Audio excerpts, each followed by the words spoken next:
Hi guys. I missed it, and now I'm going to catch up. When it comes to the working with deity hashtag that was created by Senko Pop into the Void and Draven Michael, believe it was the response to Essence of the Moon and Bobby. I can't remember his channel name at the moment. Um, I'm not caffeinated enough. Um, so, a couple more videos to do today because I want to get things done and over with because. But anyway,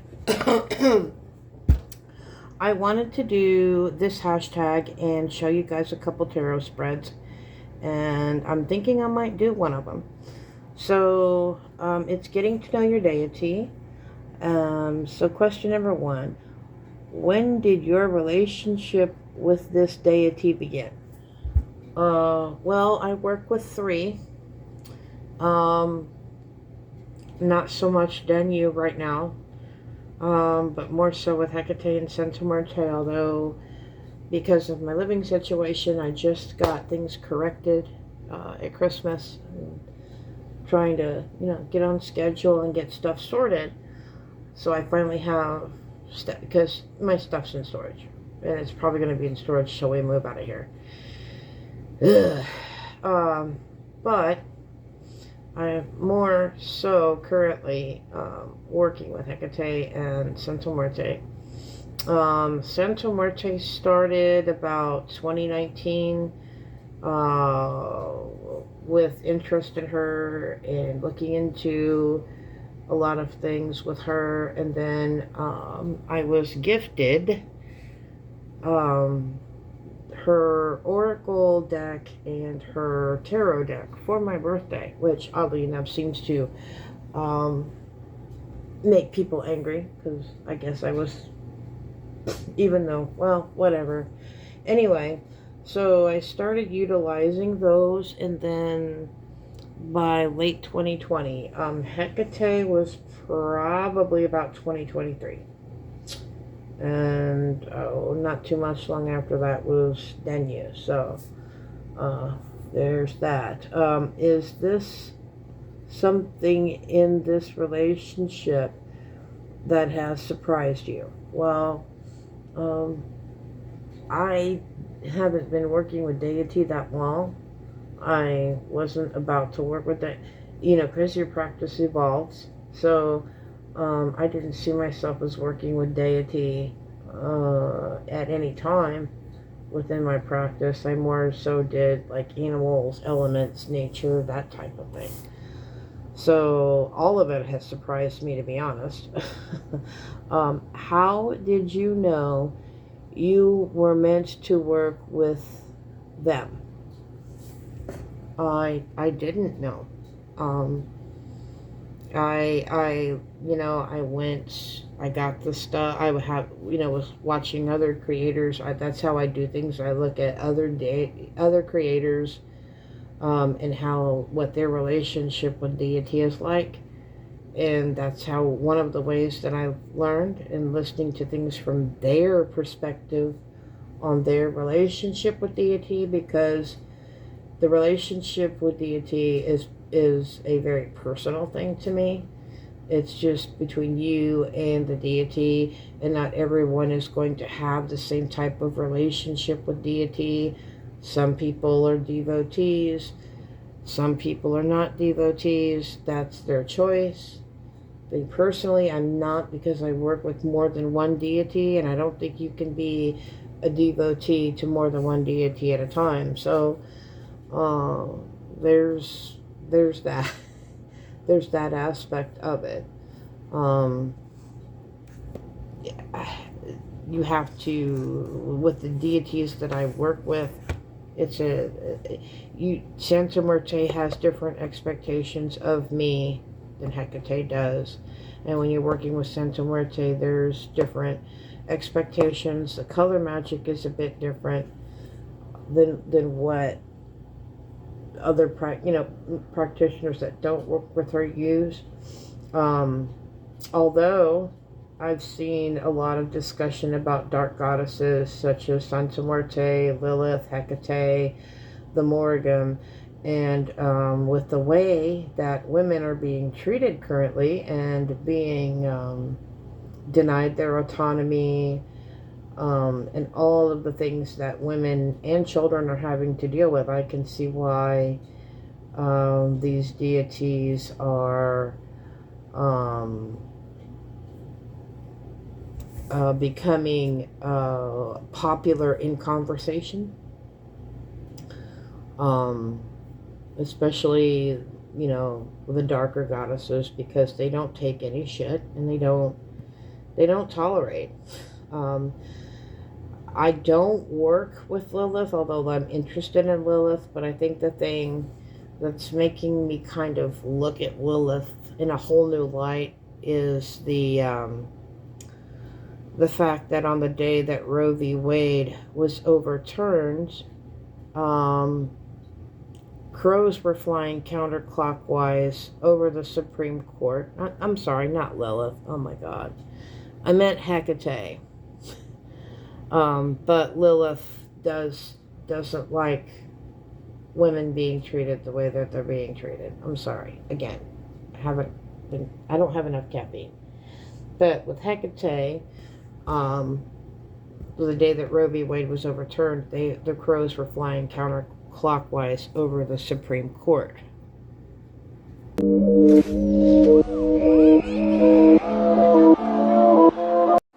Ooh boy, the Supreme Court is screwed.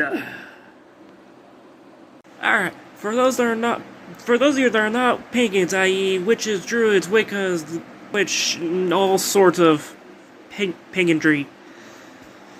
If you see a bunch of crows doing that, that means change is about to cometh, and someone's gonna die. It also indicates that the gods and goddesses are not happy with somebody or group of, and they're coming to wreak some havoc. Yeah. Other times it's a good thing, but what's going on is a bad thing and a good thing at the same time. So interesting. Yeah.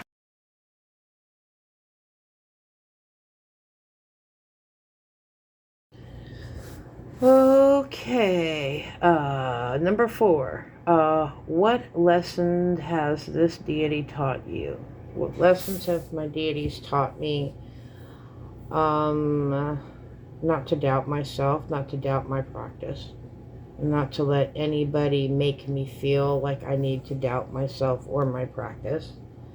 Even though I've had a lot of health issues and stuff and haven't been doing much because I have health issues. But that's, I think, something that they taught me. Don't let anybody dull your shine or make you doubt yourself.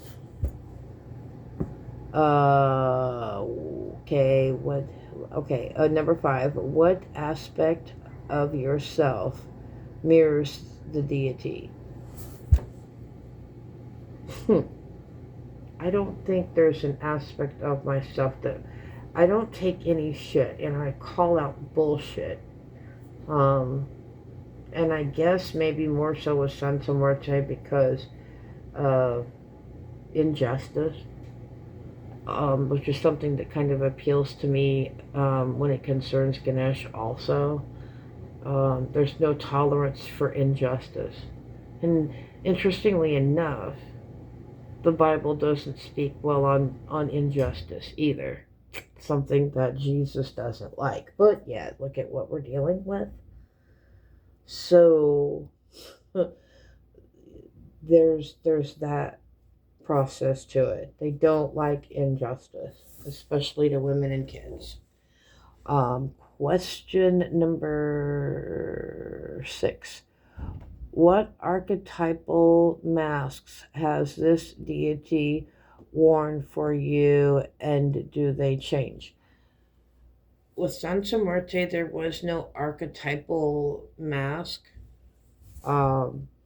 But given my kid my youngest child's ethnicity, I guess I kind of understand it. And then, of course, Santa Muerte has more, loves the outcasts, I think. And I'm definitely an outcast because I'm not conforming to nobody for nothing. Um, uh, so that's one thing. And with Hecate, to me, she appears with the black wings because of the crow aspect of her. Um, it could also be the Morrigan too, both of them simultaneously doing what happened that day. Um, I see her as a woman with crow wings and black and silver hair because, the moon aspect. And also, a friend of mine had told me once when we were having a conversation about strange stuff on in my house, she had said to me, I see, actually, it was Eris Witchcraft that had said it, I see an older lady in front of you. And I thought, oh, that can be one of my grandmothers. But then I had talked to another person who has a relationship with Hecate, and she told me that she appeared to her as an old woman. Uh, and of course, the menopause train wagon has done run over my blind ass. So, the whole change of life and entering the crone shit at the time. Um, Menopause is not fun, perimenopause is not fun. Those of you that don't know will learn that soon enough. So, but anyway, that's my answer to the questions, and I'm going to probably post the spreads in my community tab if you guys want to utilize those. Okay, so with the tarot spreads, I'm using a deck to represent each deity. So Santa Muerte, obvious. I have another deck that I just got and I haven't done a walkthrough with. So to me, currently, because this has Greek Pantheon in it, it's the closest I can currently get to Hecate. Druidcraft. Let me mix this so I don't drop my stuff.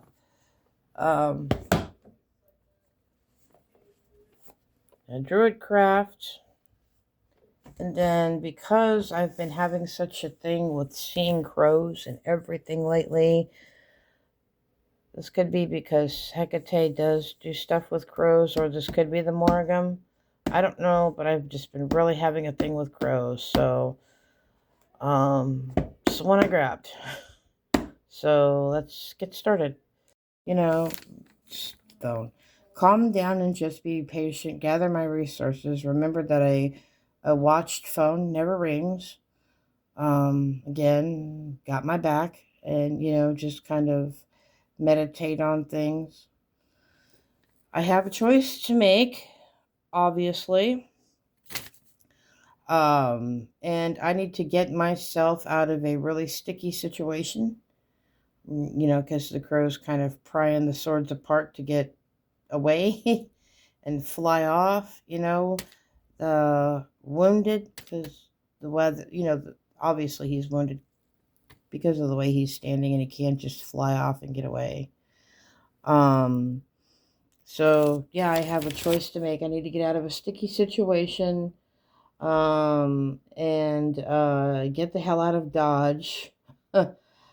And then here, this is about, I need to stop worrying. Of course, the blue, that's got a lot to do with the throat chakra and speaking my truth. And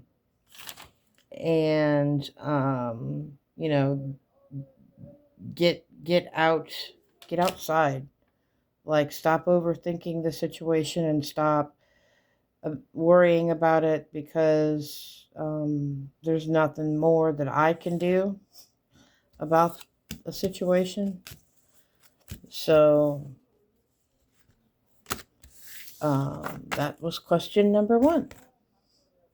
Okay, so question number 2 is about um success. I'm gaining the success. I've got all of these thorns and stuff trying to weigh me down but cover me. So I'm in kind of cognito. I need to take everything that I value. And again, my energy, anything of value, and just pack up and go. Take precautions. Um, but I am going to be successful if I just walk away and just pack up what's mine and get the hell out of Dodge. Um, the Ace of Cups, and that's all about renewal and new beginnings. Wishes granted, because to me that looks like bay leaves and the butterfly. And also the phoenix coming out of the ashes. So there's going to be a reset, obviously a new beginning. This is about me just sitting back and staying isolated and doing my thing and reconnecting with spirit. um, and just, doing me by myself. um, okay, I'm sorry. What lessons are they trying to teach me? So these are the lessons they're trying to teach me. This has a lot to do with protections and wards. Um, and stay not letting people with bad habits and addictions chain me down. Um, and putting up protections and wards, but at the same time being aware of people that are wearing masks. Of course, I can't. That's either a bluebird or a blue jay, but that's also too about spirit communication. Um, and renewal, not renewal, spirit communication. Jeez, what is a? It says here bluebird or a blue jay. Um, yeah, yeah. About taking a lot of this though too is about taking back my power. Um, and not letting someone chain me down, and about self love.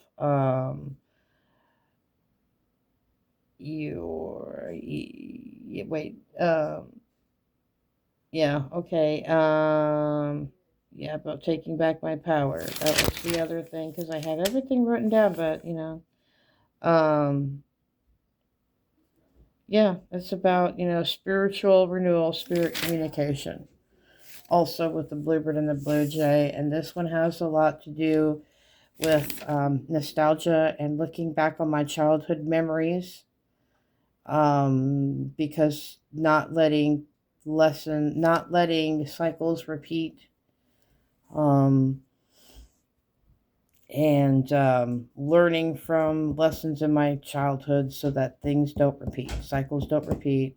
And at the same time, just, kind of watching whatever's going to happen from a distance, and a far distance at that. And the last question is what advice do they offer me? So, Um, I have a good foundation. I need to view things from a different perspective. The storm is going to pass. Don't lose my head. I want to say something else, but this is about third eye opening. Um, just look at things from a different perspective and stand strong and just stay still for now. But you know, what's the other thing here? Don't allow myself to be put in a position to where I'm going to have to be self-sacrificing for um, someone that I don't need to be sacrificing for, whether it's my energy or spirit, whatever. And then this is all about me getting public recognition for things that I have accomplished, taking back my power, taking back my crown. The Hierophant, of course, that's why I think it's like all three of the deities, and they're all associated with keys. So this is about the light coming in and the power of three and roads opening, and spiritual leadership, whether it's me or listening in with leadership with the deities. So, um, and of course, well, with this, it's the high priest and not the high priestess, but this is about touching grass. Of course, up here you have the sun, so what's done in the dark is going to come into light. Reconnecting with spirit, reconnecting with ancestors, reconnecting with nature, taking, getting back into that high priestess mode, working with plants, getting back into my practice. So, anyway, that's it. That's what they're trying to do. I will put deity spreads on my community post or my community tab. It's post now. But anyway, guys, peace, love, and light, and thanks a lot.